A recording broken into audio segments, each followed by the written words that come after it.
Hey, I'm Sid. Today I wanted to talk about what it felt like being a kid trapped in the Jehovah's Witness cult and just realizing things and what it felt like. So, it was really hard for me, as I said in my previous videos, in high school and whatnot, but after I became an adult and I started waking up to what was happening, there was so many things that happened that were like red flags going off, like, hello, woo, this isn't right. You need to get out of this religion. You need to go find your way somewhere else, right? But there's this feeling you have like, this is my family. That's my mom. That's my dad. That's my sister. This is my life. How can I just leave? Because you know you're going to be shunned if you leave the cult. You know that they're going to guilt trip you and tell you all kinds of things. And somehow I still had the guts to get out. I think I just recognized that there was too much abuse happening in my home. And there was a lot of pressure on me to get baptized, marry an elder in the congregation, and be a good little obedient wife, right?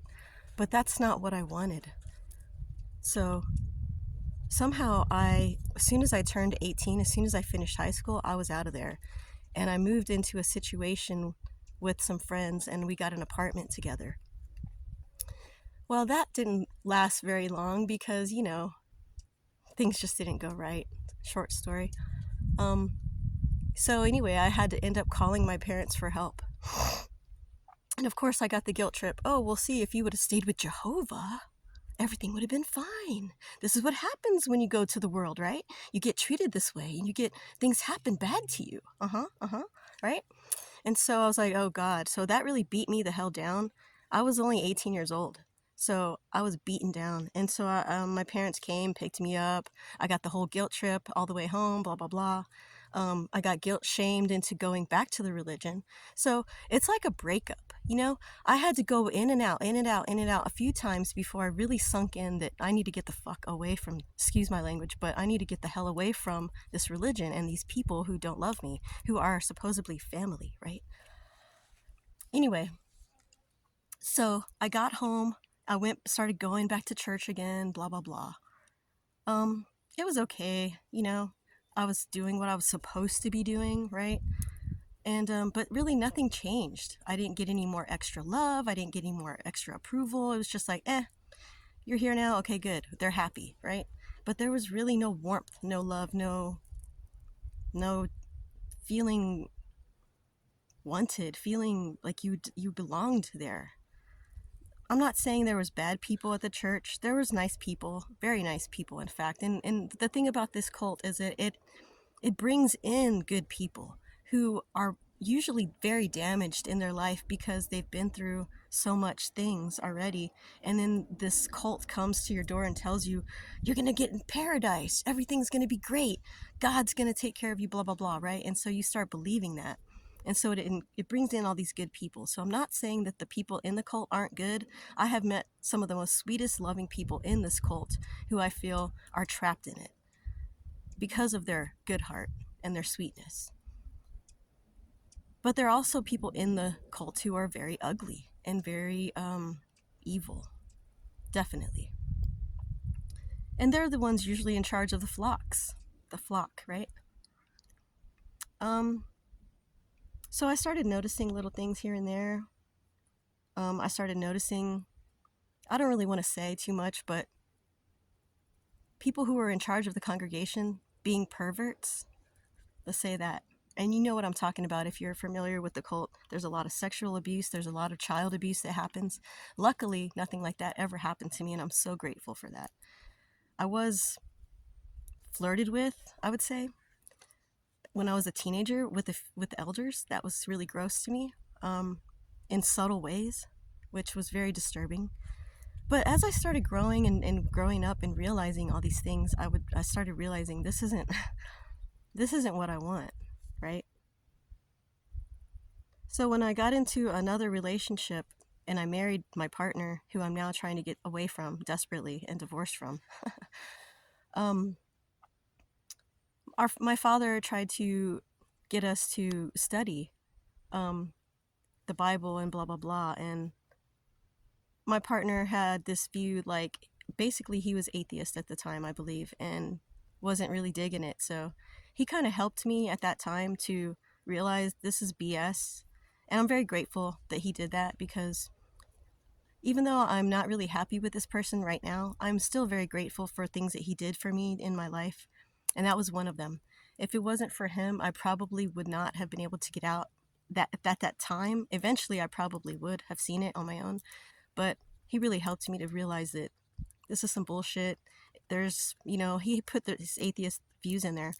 But I never really became atheist. I still believed in Jesus. I love Jesus. I love the teachings of Jesus. And I feel like the Bible is just full of a lot of BS that people put in there to make them look good. Like anybody would tell their story. They want to make themselves look good, and right?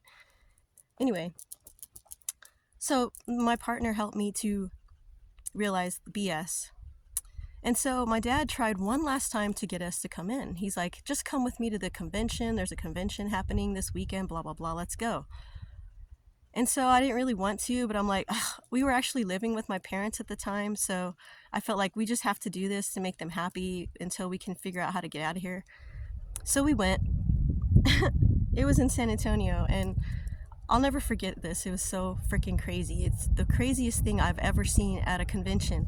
So it was time for the baptism, and it was lunchtime. And so they did the whole bullshit baptism, excuse my language, the BS baptism talk and all that, where they ask him a question and the whole crowd says, yes, yes, we want to devote our lives to God. Yes, yes, yes, right? So we started eating our lunch, and then we were watching people get baptized. And there was this young girl who was I'd say maybe 14 years old, very young. And she walked into the baptismal pool, and she seemed like she was afraid of water. She seemed very skittish. And so the elder or whatever put her under, and then for some reason, like, it didn't work right. She didn't have her position right. You know how they make you do some kind of weird position like this or something? And she was like so scared of the water that she kind of got out of it. And so he's like, okay, let's do it again. So he dunked her in again. And then again, something went wrong. And he just kept dunking her under and under. And it was like 5 or 6 or 7 times. And I was like, what in the heck is this? What is this? I mean, I have been to so many conventions in my life. I had been to, I don't even know how many, dude. You know how it is every year. You go to these conventions. And I was just shocked by this. Like, I was speechless. And at this point, I was like, you know what? I have to get out of here. I'm not going to be a part of this anymore. And I told my dad, I want to leave. I don't want to be here anymore. Let's go. And my husband's like, yeah, let's go. I don't want to be here either. And so my dad was really upset. He's like, why? Why do you want to leave? It's only lunchtime. There's only a few more hours. Let's just hang. I'm like, no, I want to leave now. I don't want to do this anymore. And so reluctantly and a little bit angrily, my dad said, okay. And so we left. And that was the last convention I ever went to and the last meeting I ever went to, because the insanity levels were off the charts. It was just crazy. Not to mention the brainwashing during the talks and the prayers, the prayer brainwashing. And it's like, it was just all clicking. You need to run is what was going off in my mind, right? And it was just so eye-opening and such a wild experience. And I'll never forget that. But that wasn't the end of me trying to still fit in with my parents. It wasn't the end of me trying to still get their acceptance. So a few years go by, actually many years went by, that I kept trying to get their love, get their acceptance, right? Trying to call them, trying to build relationships with them.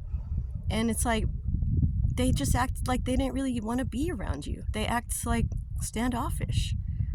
And it was so hurtful. And I didn't understand why. I haven't done anything wrong. I'm not a sinner. I'm married. I'm not doing any sins. I'm being a good person. I have a good heart. But I was always told that doesn't matter. It doesn't matter if you have a good heart. It doesn't matter if you're a good person. All that matters is that you're going to church, you get baptized, you go door to door, and you do what you're supposed to do. Oh, hey, bluebird. Oh, wow, cool. Hi. Hey. Awesome. spirits, nature spirits, you guys, when you least expect it, they will come. And this bluebird is amazing right now. Yeah, so cool. I love nature. And so it wasn't until my son was born that things started really, really, really clicking. That, there's something wrong with your parents. You need to really do. And so I started researching after I had my son.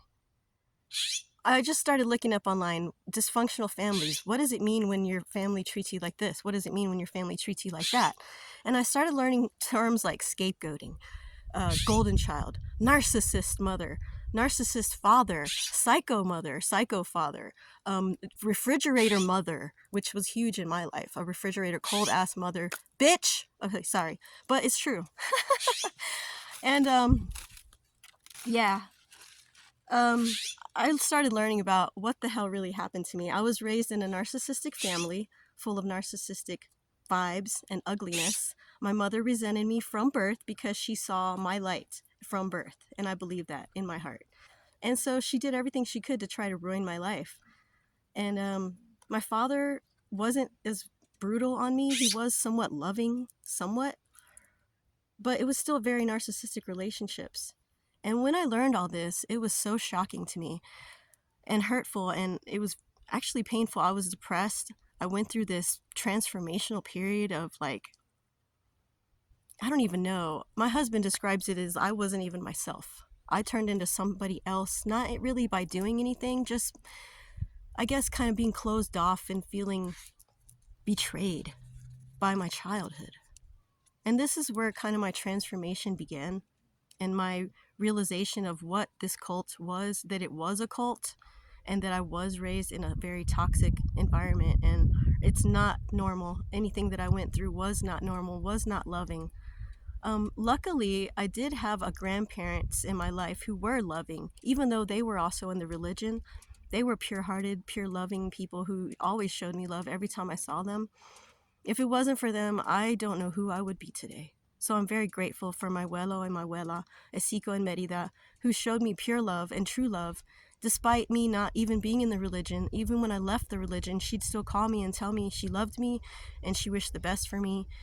She would say, I wish you would come back to the religion, but if you don't, I still love you. And I really love that. And I'm so grateful that those people were in my life because, like I said, not all bad people are in this cult. There are still beautiful, good-hearted people there, and they were one of them. And they really helped me to see what real love was. So anyway, once I learned all about who these people were in my life, my mother, my father, my sister, they were all narcissistic and a part of this cult. And it just was an eye-opener that I need better for myself. And I need to heal myself and realize that this isn't love that I was given. And when someone doesn't love you and still trying to take from your energy, you have to know when to cut that off. You have to know that no matter how hard it hurts and how much you love them, it's not good for you. And why I'm saying this is because I want to help other ex-Jehovah's Witnesses who I know are in a lot of pain, and I know how much it hurts when you feel shunned by your own family who you love with all your heart, but they're not returning it to you. It's conditional, right? Conditional on if you do this in the church, if you do that in the church. And then even if you do that, you still aren't going to get the love. And I know how much that hurts, and my heart goes out to anybody struggling with this. But know that you can be stronger. You can get stronger. You can get through this. You can move to a better place where you will heal. But you have to start with yourself. You have to give yourself that love. You can't go out looking for it with a partner or a friend.